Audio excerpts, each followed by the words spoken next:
Padre Santo, gracias, Señor, por su amor, su misericordia, por todo lo que hace por nosotros, Señor, por este día precioso en que hemos sido bendecidos por su palabra, por los diferentes estudios, Señor, de distintos departamentos. Gracias, Señor, porque usted nos ha permitido estar acá y seguir perfeccionándonos, Señor, para glorificar su nombre, para toda buena obra, para defender su evangelio. Y el día de hoy nos compete la historia justamente del protestantismo de Chile. Que nos ayude, Señor, poder seguir averiguando, investigando y profundizando en el tema. Le damos muchas gracias en el nombre de Jesús. Amén. Mis hermanos, la semana pasada vimos, hacemos un recuento pequeño más o menos de lo que vimos. Estamos ya situados en Valparaíso, estamos situados ya puntualmente en los primeros inmigrantes que llegaron justamente a las costas de nuestro país. ¿Sí?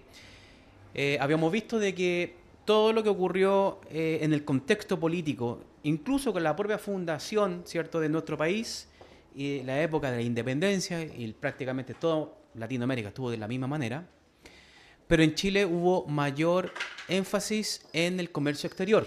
Por lo tanto, la llegada de los inmigrantes extranjeros, particularmente los ingleses y los alemanes, ¿cierto?, Europa, Inglaterra, fue un beneficio completamente al movimiento evangélico o protestante.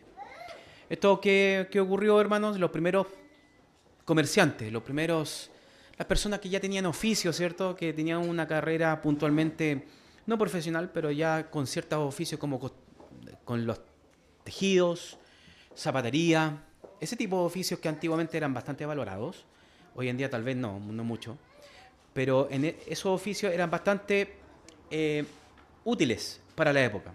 Y es así como estos dos hombres, como fue George Lyon y Williams Wheelwright, fueron los que nos ayudaron, fueron los primeros protestantes abiertamente cristianos, ¿cierto? Abiertamente protestantes. Estamos hablando de cualquiera de estas ramas históricas del protestantismo. En este caso, estos hombres, uno de ellos fue luterano, que fue Williams, y George Lyon fue, en este caso, un anglicano. Tenemos que ser conscientes, tenemos que ser honestos en decir de que yo apostaría que el primer línea o la primera denominación, por así decirlo, ¿cierto?, histórica protestante que recibimos en Chile fue el movimiento anglicano. ¿Sí? Y de esto, y para profundizar un poco en lo que es el anglicanismo, hermano, tenemos que hacer hacer algunas menciones respecto al anglicanismo. Bueno, ya sabemos que el anglicanismo viene de anglo, ¿cierto? Viene puntualmente es una forma de identificar a la iglesia de Inglaterra, ¿cierto? Es considerada una iglesia histórica, es considerada una iglesia protestante, es una iglesia evangélica, ¿cierto? Con principios y estatutos confesionales. Yo creo que bastante de nosotros tal vez hemos tenido indicios, ¿cierto? Y sobre todo algún sondeo, algún olfato por ahí, ¿cierto? De haber visto en alguna página de internet algún culto anglicano. Y de primera, inmediatamente, nosotros como nos espantamos, sobre todo con estas vestimentas clericales que muchas veces los anglicanos tienen, ¿no? Primero, hermano, es algo muy propio de la época, es una herencia puntualmente que ellos han traído desde mucho tiempo, pero la iglesia puntualmente histórica anglicana efectivamente es protestante y efectivamente es reformada, ¿sí? Como todo movimiento han tenido sus luces y sus sombras, y eso vamos a poder nosotros identificarlo. Nosotros hace meses atrás, yo diría hace un año, un poquito más, yo diría un año y medio, 2 años, vimos el movimiento anglicano, ¿cierto? Para quitarnos un poco los sesgos, ¿cierto? Que simplemente con la desinformación nosotros nos formamos un concepto y finalmente nos dimos cuenta que son hermanos en la fe. ¿Se dan cuenta? Pero tenemos que precisar en ciertas cosas. Ellos son confesionales, ¿sí? Recordemos que cuando hablamos de confesionales, voy a repetirlo varias veces para que nos quede bastante en nuestro intelecto, es que ellos tienen confesión de fe igual que nosotros, ¿se recuerdan? Ellos tienen los 39 artículos de la fe anglicana, ¿sí? Esa esos 39 artículos, tiene bastantes sabores en distintas épocas, porque, y eso es tal vez un defecto o una debilidad del movimiento, de que todo esto depende del arzobispo justamente de Canterbury, en este caso de Inglaterra. Es un gobierno episcopal, ¿cierto? Entonces, obviamente que vamos a entender que va a depender de la persona que esté delante, es que cómo se va a definir y qué directrices va a tomar el movimiento. Pero de que es protestante, ¿cierto? Ahora que tenga un inicio bastante como extraño, sobre todo con el rey Fernando, ¿cierto? Fernando VII.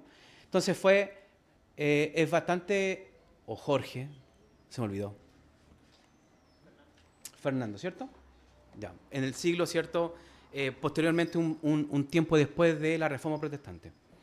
¿Pero qué ocurrió? Que este hombre claramente habían ciertas cosas que él hizo en conformidad, ¿cierto? Con separarse con la iglesia Católica para tener él puntualmente el ser vicario puntualmente de la iglesia y representante, la más alta representación de la iglesia anglicana. Pero eso es orígenes, en este caso, los orígenes del movimiento, pero eso va en otro contexto. Pero Chile lo recibió en el contexto de la política exterior. El anglicanismo, ¿cierto?, fue recibido por los primeros inmigrantes que llegaron aquí a Chile. Fue recibido en nuestras tierras por un contexto misionero, en un contexto de la evangelización de Sudamérica. El anglicanismo es caracterizada por una estructura obispal o un gobierno episcopal, ¿cierto? Entendemos que esto no tiene una membresía como tal que puntualmente toma las decisiones, sino que esto está enfocado directamente en obispos. Los obispos están los presbíteros y los presbíteros puntualmente están los ministros, ¿cierto? Son tres, podríamos decir, grados que nosotros podemos encontrar en el anglicanismo. Hermano, estoy haciendo bien resumido, pero en realidad es bastante complejo y de hecho para profundizar en el tema necesitaríamos más tiempo, pero el tiempo no da premio. ¿Qué sucedió acá? La influencia del primer gran despertar. Los hermanos Wesley y George Whitefield eran anglicanos. ¿Se recuerdan de ellos? Los hermanos Wesley, estamos hablando de Charles y John Wesley, y George Whitefield, ¿cierto?, el gran calvinista, ¿cierto?, que predicaba, ¿cierto?, en prácticamente todo Londres y andaban a caballo, puntualmente, eran anglicanos, no eran metodistas. Ellos jamás dejaron de ser anglicanos, pero a causa de su movimiento, de este fervor de la evangelización, nació una rama dentro del anglicanismo que se llamó el movimiento metodista. La influencia de ellos marcó una generación completa. Estamos hablando de Whitefield, los hermanos Wesley, ¿cierto? Esto influyó en la dinámica y el desarrollo del anglicanismo en Inglaterra. Cuando se llegó el primer gran despertar a causa de estos primeros ministros, ellos, de estos ministros, ¿cierto?, Wesley y los hermanos Wesley y George Whitefield, nunca más el anglicanismo fue el mismo. No pudo ser el mismo. La iglesia de Inglaterra, que fue moldeada por Whitefield, John Newton, y dieron cabida al anglicanismo en esta época, posterior al despertar espiritual del primer gran avivamiento evangélico, al anglicanismo evangélico. Es decir, que tornó un sabor distinto al anglicanismo, que, por cierto, en ese tiempo tomó un tono bastante ritualista, que también lo vamos a tener que revisar. Este anglicanismo que estamos hablando, que llegó a Chile, influenciado por el primer gran despertar, y también fue influenciado por el movimiento de Carey, ¿cierto? William Carey, con el trabajo y siendo el responsable de la inspiración misionera, generó un hambre en la proclamación del evangelio en Inglaterra en los diferentes líneas históricas protestantes. Carey, bautista reformado, que nosotros ya lo vimos en su tiempo, influyó en los presbiterianos, influyó en los anglicanos, influyó en los episcopales, influyó en cada línea, ¿cierto?, histórica protestante de Inglaterra. Fue bastante una explosión, ¿cierto?, y misionera que causó este hombre gracias a la gestión que hizo en las Indias. Existía una gran renovación espiritual en Inglaterra y también Escocia, y la urgencia de alcanzar a los pueblos no evangelizados. Existía, hermanos, en este tiempo, en Inglaterra de este tiempo, un hambre y sed de poder predicar el Evangelio. Esto dio paso a la formación de la sociedad misionera pionera en Inglaterra llamado London Missionary Society, LMS, que es justamente lo que tenemos en pantalla.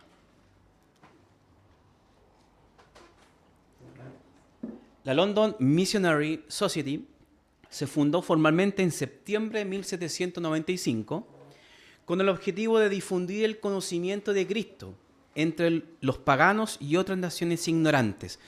Esto lo que acabo de leer era textualmente, puntualmente los valores de en este caso de esta sociedad, ¿cierto? De alcanzar a los paganos y las otras naciones ignorantes. Su carácter era interdenominacional y multinacional. Debía tomar el mensaje del Evangelio y permitir que la iglesia local, al formarse, determinara la forma de gobierno. Aquí había una mezcolanza bastante peculiar de distintas líneas teológicas y lentes, sobre todo protestantes. Creció rápidamente esta sociedad, con una junta directiva y numerosos comités más pequeños que colaboraban para supervisar operaciones incluyendo la administración, la selección y la capacitación de los misioneros. El día de agosto de 1796, 29 personas, 17 misioneros, 10 esposas, 2 hijos, comandado por el capitán James Wilson, con destino a las islas del Pacífico Sur, es que inició este movimiento la London Missionary Society, donde fue a Tahití, Tonga, Marquesas y Samoa, ¿cierto? Todos estos lugares en este caso del Asia y del Mar Índico. Entonces vemos primeramente que tenemos la formación puntualmente de sociedades misioneras en este tiempo, que justamente influyeron en el anglicanismo.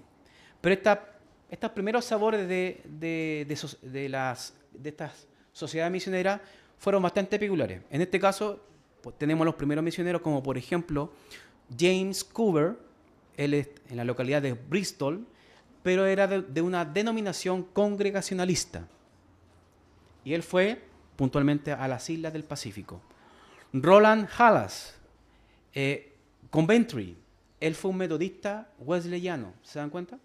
Las diferencias teológicas que formaron esta sociedad misionera. Él fue a Tahití y a Nueva Gales del Sur, Australia puntualmente. John Jefferson, congregacionalista, que fue a Tahití. William Henry, es un sabor más independiente, también fue a Tahití. Henry Harris, a Tahití. James Elder, también presbiteriano en este caso, a Tahití. Y Francis Oakes, congregacionalista también, y fue puntualmente a Tahití. Y el coordinador John Eyre en Londres, y él fue más que nada fundador no misionero de campo congregacionalista.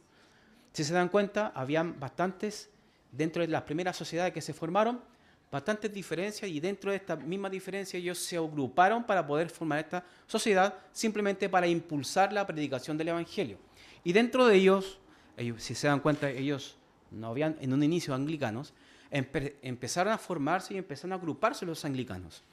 Pero el problema de que los anglicanos se daban cuenta de que había mucha diversidad teológica en esto. Y a ellos les hubiese gustado tener algo más propio, más autóctono, ¿cierto? Entonces ahí es cuando ellos formaron la Church Missionary Society, la CMS. No nació de una autoridad eclesiástica oficial. Y esto es lo que es bastante peculiar, hermanos. La Church Missionary Society, si bien es anglicana, pero no está directamente administrada por el arzobispo de Canterbury. ¿Se dan cuenta? Es decir, que es una entidad administrativa totalmente aparte de el gobierno episcopal de la Iglesia anglicana. Entonces, está lejos, no nació puntualmente de la autoridad eclesiástica, sino que fue una iniciativa independiente de clérigos, laicos, evangélicos anglicanos comprometidos con la expansión misionera del Evangelio. Había una inquietud, hermano, no solamente que de ciertos cleros, sino que de mucha gente que estaba comprometida con los valores y teología anglicana, pero con esta necesidad de evangelizar. Eran anglicanos evangélicos, que tenían esta necesidad de poder proclamar el Evangelio. Y muchos de ellos no podían hacerlo porque efectivamente eran laicos. Recordemos que el anglicanismo tiene en este caso dos posiciones.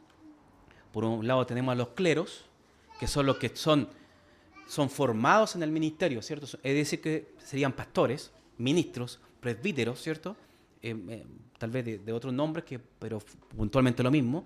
Pero para el anglicanismo, el ser ministro está inferiormente por un presbítero, y ese presbítero a un obispo, ¿cierto? En este caso, una diócesis, puntualmente. Pero lo que quiero decirles es que puntualmente esta sociedad misionera nació de gente no clera.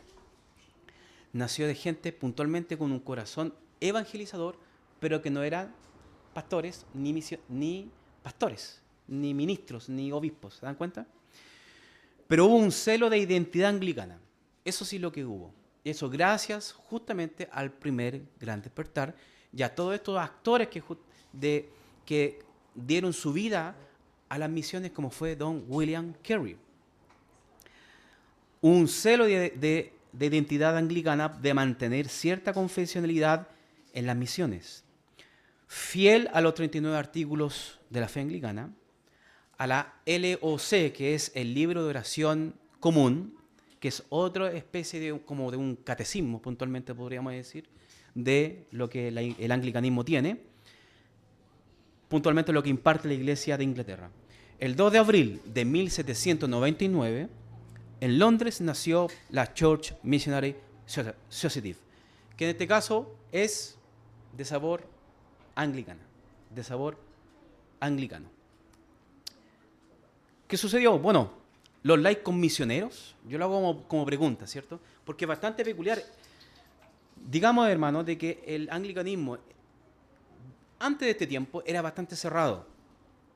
No, puntualmente, el anglicano, el pastor, obispo, ministro, ellos no se mandan solos puntualmente. Ellos tienen que dar cuentas a la Iglesia de Inglaterra y sobre todo al arzobispo, ¿cierto?, que vive en Inglaterra. Entonces, es bastante episcopal, es una estructura bastante piramidal, ¿cierto? Entonces, por eso es bastante peculiar esto, lo que está sucediendo aquí actualmente. Laicos misioneros solo admitía misioneros que aceptaran los 39 artículos. Esta sociedad misionera aceptaba solamente a anglicanos que aceptaran solamente los 39 artículos de fe y una vida espiritual coherente. No era cualquier persona que podía ser parte en este caso, de la sociedad misionera.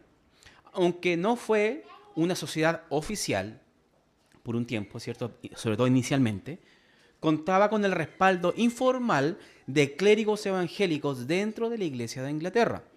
Habían ciertos clérigos que, a pesar que no era oficial la sociedad misionera, ellos sí veían con buenos ojos el movimiento que se estaba generando en esta sociedad. Y lo que siempre sucede en este tipo sobre todo de estructura, falta de obreros, falta de gente, falta de material humano, ¿cierto? Pues existía una falta de número de ministros formales, por lo que la necesidad de concurrir a los laicos fue posible en el contexto de la época y la necesidad de los misioneros, sobre todo que necesitan ser enviados. No había muchos cleros, no había muchos obispos para poder enviar. Pero con el tiempo, obispos evangélicos también comenzaron a apoyar y colaborar con la Church Missionary Society.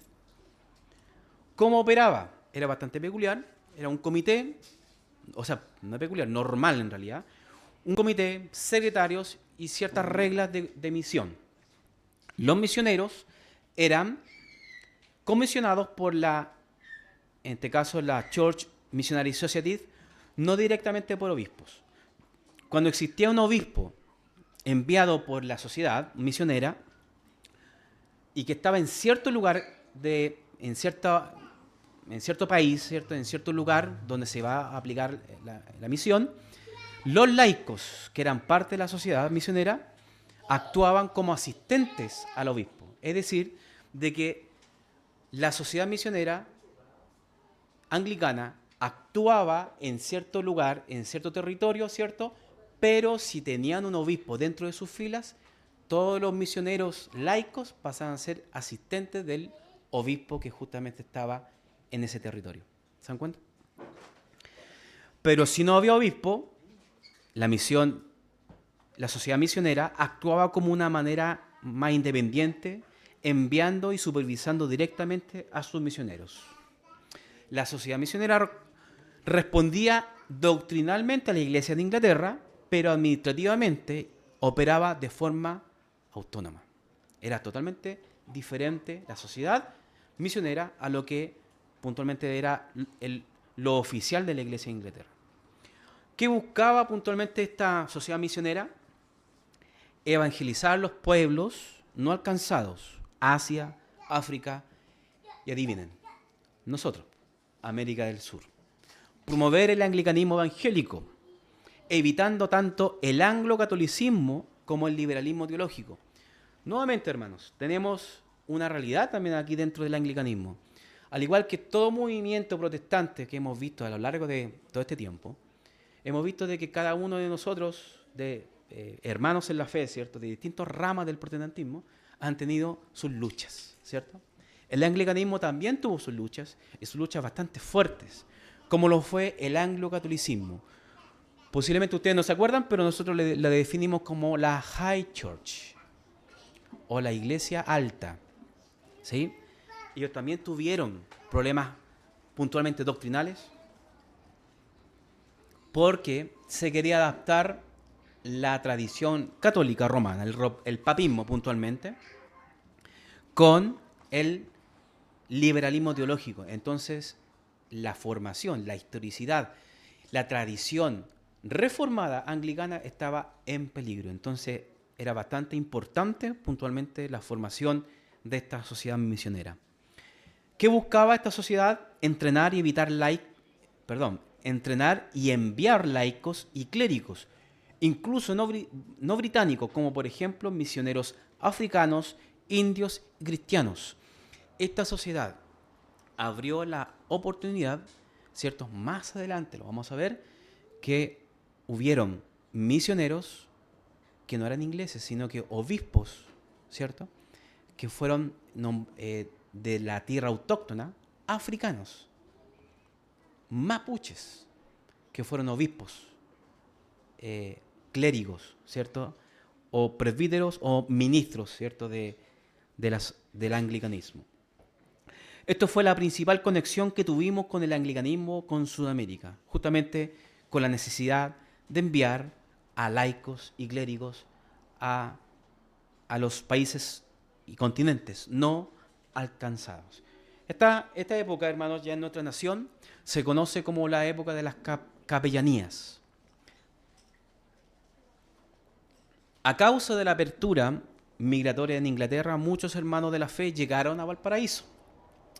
Existía una necesidad espiritual de los que llegaron, por lo que se establecieron comunidades locales liderados por laicos que suplían la necesidad temporal de los inmigrantes. Había gente que se agrupaba, hermanos, ingleses que estaban en Valparaíso en este tiempo, donde ya estaban con sus familias, estaban ya trabajando, ya llevaban tiempo y llevaban años, pero no tenían ninguna iglesia local cerca. No había ninguna iglesia puntualmente anglicana por el momento todavía. Entonces, ¿cómo lo hacían ellos? Ellos se agrupaban en las casas. Volvían puntualmente a lo que se conocía como la fórmula del Nuevo Testamento, ¿cierto? Se agrupaban en las casas. Pero ellos entendían de que era una fórmula temporal porque no podía liderar un laico, ¿cierto?, un servicio, un culto formal. Por lo tanto, ellos suplían estas necesidades, ¿cierto?, pero con la mirada de que en Inglaterra enviasen a obispos, ministros, ¿cierto?, anglicanos para poder formar formalmente a una iglesia, a una capilla. Desde 1820 hubieron en Sudamérica 7 capillanías, 3 en Brasil, las demás en Buenos Aires, Valparaíso, Montevideo y Lima. Se le atribuye a este tipo de modelo, ¿cierto?, de iglesias nacientes, que se le conoce como capillas, el comienzo formal del anglicanismo en América del Sur. Los cultos se hacían en casa, y se podía hacer, a pesar de que Chile, un país católico, y que vimos la Constitución, ¿cierto?, con Ramón Freire, de que no había otra religión oficial que no fuese la católica, ¿cierto? Por lo tanto, los cultos sí se podían hacer, o las reuniones que ellos hacían sí se podían hacer porque era en inglés. Entonces ellos podían hacerlo. Pero el problema es de que era cerrado, ¿no? No todo el mundo hablaba inglés en ese tiempo. Ellos sí, ¿cierto? Pero nosotros puntualmente, aquí en Chile, no lo fue así. Valparaíso protestante. Yo creo que es un título bastante chocante, pero efectivamente yo creo que sí lo fue. Valparaíso fue prácticamente protestante. En 1823 desembarcó en Valparaíso el primer capellán anglicano enviado por su majestad. Y en 1858 fue construida la iglesia anglicana San Pablo, que justamente la estamos viendo en pantalla, obtenida, que hasta el día de hoy, ¿cierto?, pero obtenida de la página oficial de memoriachilena.gov.cl, ¿cierto? Pero efectivamente es una de las primeras iglesias anglicanas construidas en nuestro país. Ahora, dentro de esto, yo tengo que mostrarle también una realidad, que es prácticamente lo que nos lleva a analizar ciertos temas que debemos tener, ¿cierto?, con el movimiento. Naturalmente, en estos movimientos, sobre todo de misioneros, hermanos, sobre todo de una figura más episcopal, me he dado cuenta de eso, ¿cierto?, que existe una fuerte presencia, un conflicto puntualmente entre los que quieren realmente evangelizar y los que no les gusta mucho evangelizar, ¿cierto? En el anglicanismo puntualmente. Es bastante, tal vez, difícil un poco dilucidar, ver un poco este problema que tiene puntualmente el anglicanismo de esta época. Pero había una ruptura entre misioneros y clérigos. No todos los clérigos querían asociarse a la sociedad misionera, porque la iglesia de Inglaterra no alcanzaba, sus brazos no alcanzaban a llegar a todo el mundo. Pero la sociedad misionera sí podía llegar. Y veían con un poco recelo esa posición, esa gestión que hacía la sociedad misionera. Existía fuertemente una presencia más preocupados por la autoridad eclesial que por la evangelización. Veían con recelo el activismo evangélico, emocional según ellos, popular según ellos, de estilo revivalista. Ellos veían un poco más en el celo, ¿cierto? Veían más preocupado el movimiento de esta formación de la sociedad misionera con lo que significaba ser anglicano y la posición, ¿cierto?, de los clérigos dentro del anglicanismo. Entonces era bastante preocupante lo que estaba ocurriendo acá. Veían a la sociedad misionera como una organización extra canon, no facultada para ciertas cosas. Entonces tenían un rechazo puntualmente a los evangelizadores laicos, a los misioneros laicos. Veían con estos ojos de una extra canon, ¿cierto?, y que evadía jurisdicciones sin permiso episcopal, sin permiso de parte de los obispos.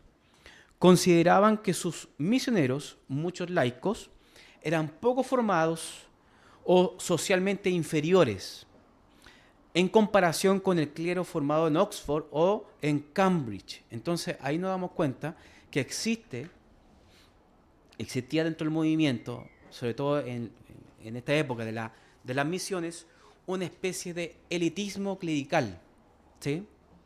En cual algunos estaban a favor, ¿cierto? No todos, hermanos, era algo obvio, pero muchos cleros estaban a favor de la evangelización y lo que se estaba formando en la sociedad misionera, pero por otro lado estaban preocupados y sobre todo esta rama más conservadora, ritualista del anglicanismo, ¿cierto? Y justamente lo que estaban un poco que se alejaban del movimiento evangelizador era justamente los anglo-católicos, más apegado al ritualismo que a la propia comisión, ¿cierto? Pero lamentablemente eso generó bastantes ronchas en el movimiento, ¿cierto? Bastantes discusiones que generaron, ¿cierto? Generó un impulso en cierto personaje. Generó un recelo que a pesar de que ciertos clérigos no había tanto apoyo en ciertas áreas importantes, tal vez obispos de renombre, obispos realmente importantes que tenían peso dentro del anglicanismo, no dieron el paso, ¿cierto?, a poder evangelizar a todos los lugares que debían haber evangelizado. Y así como sale el nombre de Don Alan Gardiner, ¿sí? La figura de Alan Gardiner es bastante peculiar. Para algunos, ¿cierto?, dentro del propio anglicanismo, es un héroe de la fe. Para otros, es un insubordinado. Para algunos, un valiente. Otros, simplemente un hombre que no se apegó a la estructura de la iglesia de Inglaterra. ¿Se dan cuenta? Hay bastantes opiniones respecto a él. Pero para poder ver qué es lo que realmente él abrazaba, lo vamos a ver el día de hoy. Primeramente, un misionero de la Church Society Missionary. Tuvo un fuerte llamado, hermano, un fuerte llamado a la tierra del sur de América, es decir, la tierra del fuego. Él, hermano, yo creo que nuevamente veo, y algo que tal vez, ojalá que el Señor pueda llamar a algún misionero de parte nuestra, en nuestra iglesia local, o la iglesia también, hermanas, que hay un factor común que veo respecto a la vida de Alan Gardiner, que es el amor a la tierra. Él venía de Inglaterra. Hermano, él pasó prácticamente por todo el mundo. Él fue a Australia, él fue a África. Pero allá había algo que conectó en Alan Gardiner con nuestra nación. Y eso es lo que caracteriza a un misionero de tomo y lomo. Que el misionero ama el lugar donde va a hacer misión. Si no hay amor, va a ser un misionero tal vez intransigente o tal vez que hace su pega, pero que cumple y se va, ¿cierto? Pero un misionero que ama verdaderamente el lugar es completamente diferente. Y eso es algo que puntualmente veo en Alan Gardiner. Criado en una familia de tradición anglicano de corazón. No se convirtió en no llegó a ser bautista reformado, ¿cierto? Pero por tradición él fue anglicano. Con una fuerte admiración, hermanos, en su formación familiar, en su núcleo familiar, él escuchó desde muy pequeño que hubo un tiempo de un gran avivamiento en Inglaterra que se llamó el primer gran despertar, donde se formó, donde hubieron grandes hombres como lo fue Whitefield, Wesley. Él de muy pequeño escuchó esas historias en torno a su familia. Y también escuchó, ¿cierto?, las misiones de un héroe de la fe como fue Don William Carey. O sea, de pequeño estuvo siendo formado en su conciencia, en su corazón, de que el Espíritu Santo del Señor estaba haciendo algo en él por medio de estas historias familiares. Fue un defensor del protestantismo, convencido de que había que quitar terreno al catolicismo romano en Sudamérica. Y eso yo lo aplaudo, pero completamente. Alan Gardiner fue un acérrimo enemigo del catolicismo. A veces vemos a la figura de Gardiner, ¿cierto? De hecho, ahí está en la fotografía. Como simpático, ¿cierto? Buena gente, un flaco buena onda, ¿cierto? Pero ¿qué sucede? Que Gardiner, de verdad, él estaba totalmente comprometido y sabía lo perverso que era el catolicismo romano, y lo sigue siendo. Lo perverso que es el papismo, que se impregna, hermano, en las tierras como gangrena y no hay forma después de cómo sacarlo. Él sabía cómo actuaba puntualmente el catolicismo y cómo operaba el catolicismo romano. Se identificó, obviamente, con la Low Church, ¿cierto? De carácter protestante. Recordemos, nuevamente, está la High Church, anglo-catolicismo, y la Low Church protestante. Es un anglicano de la línea de la Baja Iglesia, por lo tanto es un protestante evangélico, ¿sí? Y lo que llegó aquí, el anglicanismo que llegó a Sudamérica, es Low Church, protestante. Era un hombre confesional, defensor de la tradición, el cual lo veía como como una identidad. Yo estoy hablando de los 39 artículos de la fe anglicana, ¿cierto? Y del libro de oración común. Muchos de sus escritos, muchos de sus cartas que enviaba, siempre estaba como influenciado en su lenguaje, sobre todo con esto. Es como nosotros, como bautistas reformados, estamos hablando de la justificación por la fe, hablamos el principio regulativo de la adoración, son cosas que están impregnadas en nosotros, ¿no? Lo mismo con Alan Gardiner, pero con sus documentos históricos, ¿cierto? Y que él los apreciaba bastante. Se alejó de todo concepto liberal, que estaba muy fuerte en la época. Nuevamente el liberalismo, hermano, estaba en su apogeo en ese tiempo. Estaba tomando bastante terreno, dentro incluso de las líneas más históricas. Pero vemos que Gardiner estaba bastante apresto y bastante con las pepitas bien abiertas respecto a la teología. Él no abrazaba cualquier cosa. Él estaba bien pendiente de lo que creía, él estaba convencido de lo que creía y él entendía de que no había algo más noble que llevar las buenas nuevas de salvación. Entonces, Alan Gardiner no era cualquier cosa, ¿sí? ¿Era laico? Sí. ¿Era pastor? No, porque no fue formado, no fue reconocido como pastor. Estoy seguro que si hubiese sido bautista hubiese sido pastor, estoy seguro. Pero él amaba a las almas perdidas. Se alejó de todo concepto evangélico estándar, sino que era fiel en sus convicciones históricas. Él no era, si bien reconocía la unión que había con otros hermanos en la fe, cierto, respecto sobre todo a la línea más histórica, pero él no se definía como simplemente un cristiano evangélico y simplemente guardando un poco, guardando un poco su. Imagínense, hermano, que están los 39 artículos, ¿cierto? Lo escondía. Cuando hablaba con alguien, no. Él sacaba sus 39 artículos, ¿cierto? Muy orgullosamente, sin esconder la mano. O sea, era un hombre totalmente confesional. Él tenía una identidad totalmente clara. Y eso es lo que justamente aplaudo de don Alan Gardiner. Tenía muy claro lo que él creía. Ahora, que estemos de acuerdo con él, ¿cierto? Dice otra cosa. Pero efectivamente él estaba muy consciente de quién era.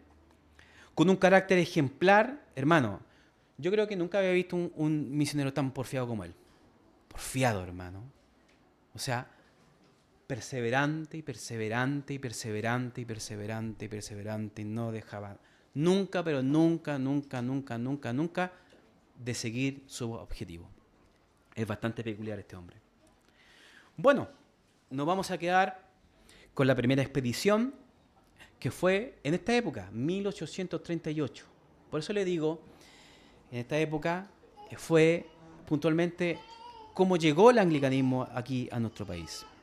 Bueno, él teniendo una experiencia de marino mercante, ¿cierto? Él fue marino por profesión, vuelve a Sudamérica, pero esta vez como misionero, trayendo consigo a toda su familia. Hermano, era muy normal esto. Misionero, obviamente que él te traía y arrastraba a toda su familia a las misiones. Llegó a Río de Janeiro inicialmente y luego llegó a Buenos Aires para instalarse a predicar el Evangelio, donde no le fue muy bien. Yo creo que la gran más característica de este hombre fue que fue un misionero que le fue muy mal, hermano. La característica de Alan Gardiner es que le fue mal. ¿Cierto? Paso que daba le iba mal. Pero era bastante porfiado. Y gracias a Dios por eso. Pasó por Mendoza, cruzó los Andes, ¿cierto?, para llegar a Santiago e iniciar su travesía por el sur. Y aquí, hermano, cuando estuvo de aquí, llegó a Santiago, ¿cierto?, miró al sur y empezó a ir en caballo, ¿cierto?, y seguir su peregrinaje. Y aquí es cuando puntualmente se enamoró de nuestro país. Talca, Chillán, finalmente Concepción, donde tuvo los primeros intentos de establecer comunicación con los mapuches por los alrededores del río Biobío. No le fue bien recibido por la desconfianza de los mapuches hacia los blancos, ¿cierto? Entendiendo de que era considerado un extranjero, entonces los mapuches estaban bastante históricamente bien resentidos, ¿cierto?, con los extranjeros. Continuó más al sur, llegando a Valdivia y siguiendo hasta Osorno para seguir insistiendo con todas las comunidades. Hermano, él intentaba tener comunicación con las comunidades, intentaba, y lamentablemente le cerraban la puerta. Se tuvo que enfrentar que sacerdotes católicos envenenaban las mentes de los jefes mapuches que no permitieron llegar a sus tierras impidiendo el arriendo de las mulas. Obviamente que era para poder llegar, las mulas, hermanos, son bastante buenas, sobre todo en los cerros, por si no sabían. Entonces, él trataba de conectar, ¿cierto?, con la autoridad de las comunidades mapuches, pero aún así le decían que no. Más aún, sacerdotes católicos les decía a estas autoridades mapuches, les decía que no se juntaran con Alan Gardner y le decía no, que viene a conquistarlos y venía, ¿cierto?, a simplemente hablar mal de él, ¿cierto? Y obviamente que esta gente finalmente no recibió a Alan Gardner. Los sacerdotes tampoco eran aceptados en ese círculo, pero hicieron todos los esfuerzos para impedir la llegada del protestante. Alan Gardner fue bastante difícil su travesía, la primera travesía en el sur. Desde épocas de la conquista, que la presencia católica ha intentado evangelizar los territorios de los mapuches, pero sin éxito. Finalmente, nuestro misionero al cual estamos estudiando retorno a Valparaíso para emprender a Inglaterra y juntar recursos y volver por segunda vez. Pero esa historia vamos a tener que dejarla para la próxima semana y seguir investigando y analizando la vida de Alan Gardner. Amén, mis hermanos. ¿Dudas, consultas, preguntas?